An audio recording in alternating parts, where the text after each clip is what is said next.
making me crazy. He's making me crazy today, everyone. Hello. Why does it say we've been live for 8 seconds? We've been live for like a second. It lied to us today. What day is it? Where am I? Today's Thursday, December 1st. Oh my God. Countdown Exciting. to Xmas. We're here on the Infinite Live show. A little bit later than normal. I had to go to a doctor's appointment this morning. Everything is good. But oh man, when you haven't been to the doctor, it's been 3 years. They're just, every part of everything was looked over, talked about. I don't know what's going on. Okay, we're talking about a funnel today. Not the kind of funnel you think about when you're in college. Not an alcoholic funnel. That's not going to get you where you want to go. Not in business, that's for sure. Well, no, I can't even spin that to say anything positive. Nope. Absolutely not. Stay focused. Stay on it. Okay, so what makes me crazy? I'm starting this video again today. Yesterday, I was so angry about what makes me crazy on social media. But you've calmed down a little bit. I've calmed down a little bit more. Today we'll see how this goes in the next minute. Today, I'm going to talk about why does everybody hate a funnel? Not a sales funnel in business. Well, you're only one funnel away. That's why. There's a lot of false marketing about it. And every other post that I see from a marketing person says, do not get sucked in. Do not use a funnel. It's icky. Like, see yesterday, if you don't know what I'm talking about. It's nobody wants to talk to an automated thing. There's just all this misinformation about what an actual sales funnel is and what it can do for you and your business. So we want to debunk that because we build funnels. We love funnels. What do you need a funnel for? Funnels work. 2 different types of funnels. You could have an opt-in funnel or you could have a sales funnel and or both. Usually you want both.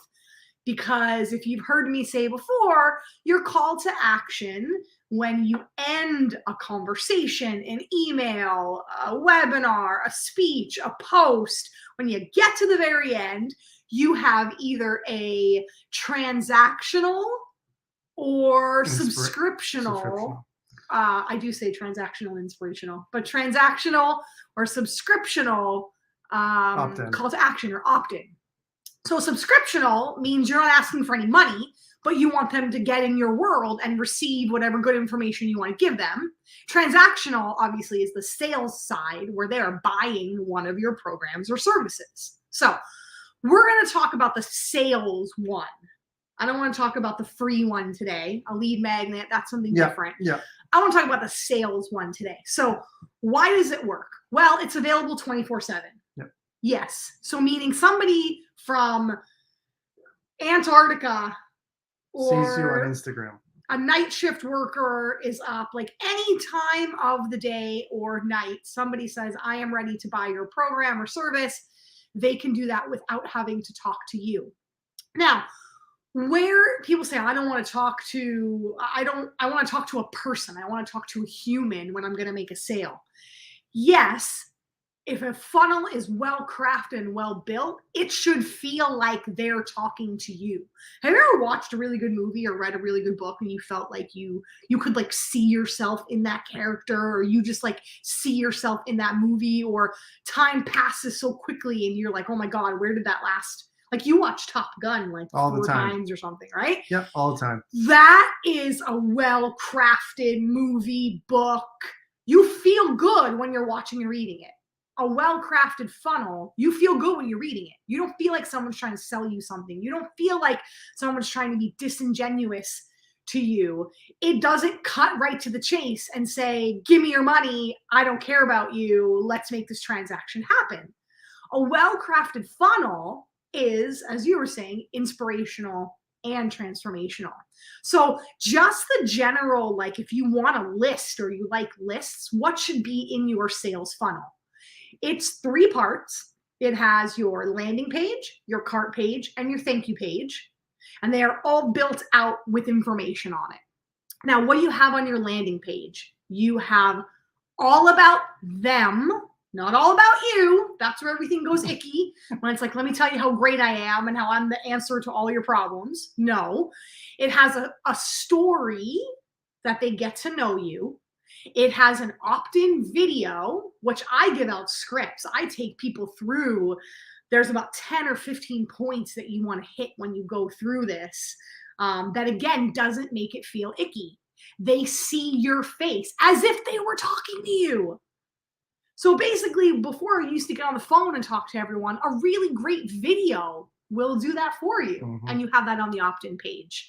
And then usually it has what they're going to get, testimonials. That's just like the basic outline. Then you've got your cart page.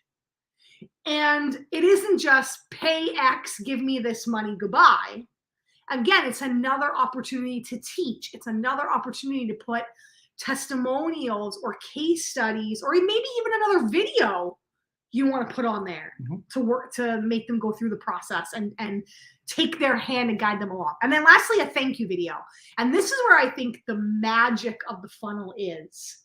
It's not actually even in the opt-in landing page or the cart page. I think the magic of a funnel is in the thank you page. Because what is the first thing, if you're not sure about a purchase and then you make it, what's the first thing you do when that, like on Amazon or something comes up and says, thank you for your purchase? You go, did I just buy that? Oh my God, did I just buy that? Why did I do that? Why did I do that? Do I really need that? Am I sure that I made the right decision? I spent all that money? And there's nothing worse that just says, thank you, period. Then you're like, we got your money. Is it coming? Do they like know where to send it to? Like, am I supposed to do anything? What do I do next? You know, and that's exactly what a thank you video talks about. It's a beautiful video of you, there talking to them, saying, congratulations, you did it, you're in. Here's what I want you to start thinking about. Here's what you need to know. Here's the first thing you need to do. If there's any objections, if it's like, are you sitting there going, oh shit, what did I just do? You address that in your thank you video. It's how you start off the customer and client relationship from the very first point of interaction with you. And when you can get that right, that sets you up, as long as you keep delivering the goods and you have a good product or service, that sets you up for what's called the lifetime value of the customer, meaning they're not just going to buy one program or service from you, they're going to buy several, which is a value ladder that we'll talk about tomorrow. But oh, hello, we're brighter. And they're gonna buy several things from you. They're gonna refer other people to you. So you can't do that without several conversations, which requires a lot of your time, which is the most precious currency that you have. So a well-built funnel does that sales process for you, and it doesn't feel salesy or icky at all. It feels like you're sitting down having a coffee, talking to people about getting to know them, getting to know what they want and need, and having a conversation about it. Yep. So that's why funnels are not icky. When funnels are all about the person, like not about the customer, all about them, it's icky.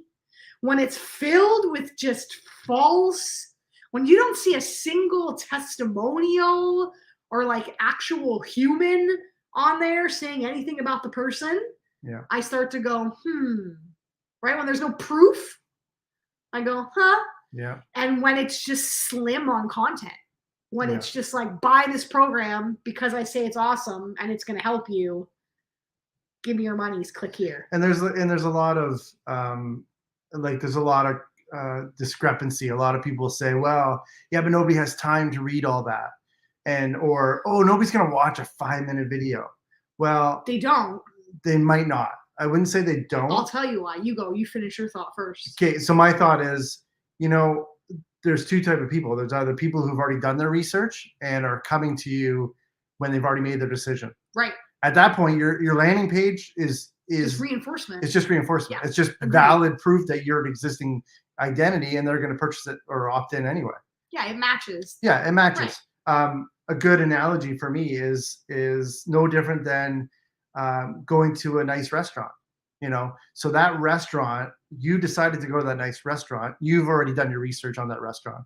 You decided, I want to go to this restaurant because of X, Y, and Z. Maybe it's a really well-known chef, or maybe you've heard, from people that, in the area that say this restaurant is so good. So they already you've already done your research on that restaurant. Now you get into the restaurant and you go to the server and you say, you know what? I'm really deciding between these two dishes. What do you think? What would you recommend? And that server tells you, right? They say, well, I wouldn't get this because of this, or this one's amazing because, we use fresh ingredients, fresh basil, fresh thyme, the pasta we make in-house, blah, blah, blah. And then all of a sudden you made your decision. That's a funnel.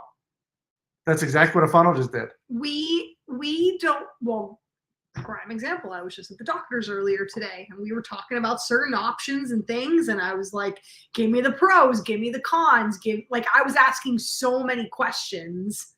A proper funnel answers those questions. Yeah. Like, we don't ever ask people to make decisions without giving them all the information. Mm-hmm. Right? We always ask questions before we make a decision. When someone says, go buy this, you don't just go, okay. When the doctor says, take this, you don't just go, well, you shouldn't. You shouldn't just hopefully go, hopefully not. You don't just go, okay. When they say, stick this thing up your wherever, okay. You don't just go, sure. You ask questions.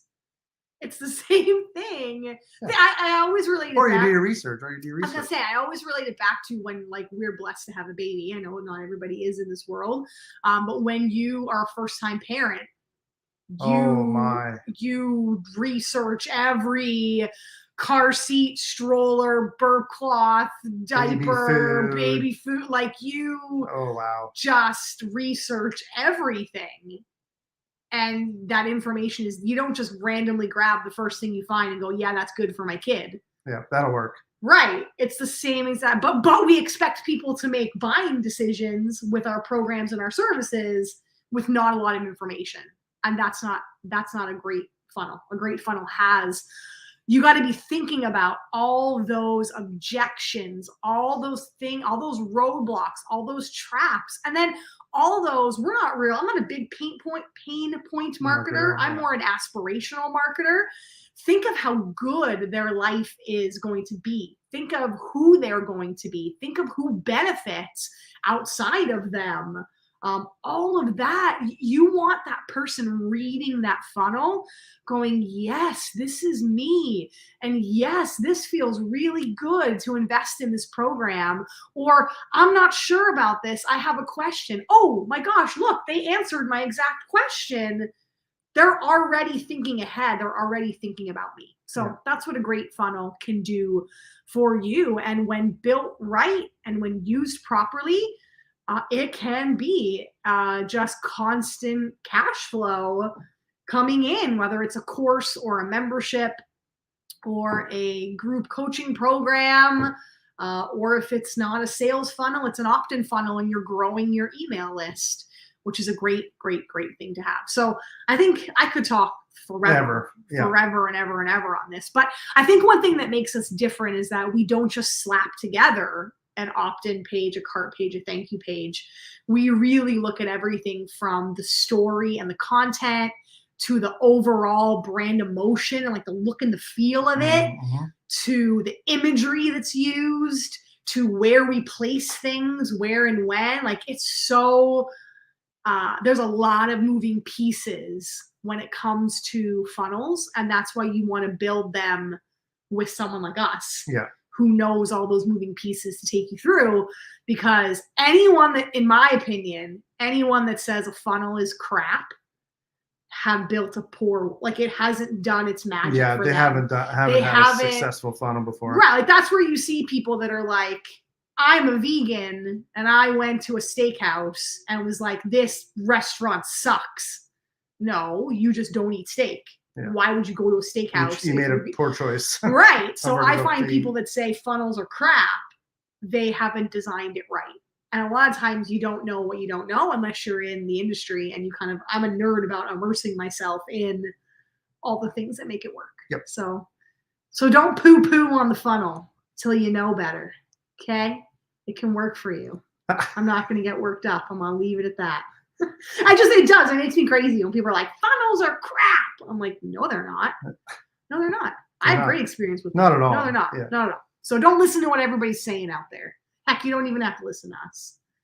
Why are we even here? Or maybe you think funnels are awesome, and this is just validation for that. Amen. So I want to know. Actually, I legit want to know. Me too. What is your stance on a sales funnel? Do you use it? Is it working for you the way you wanted to work it? Are you one of those people that goes, I am going to tell you why a funnel is crappy? Let me post it below and tell you all about it. Like, I want to know what your actual stance is on it, because I find more people saying funnels are crap than funnels are good. Agreed. In my experience, our experience, because we build them all the time, is they work and they're good. So I'd love to know. Post below. All right. That's that. That's it. See you tomorrow. Bye.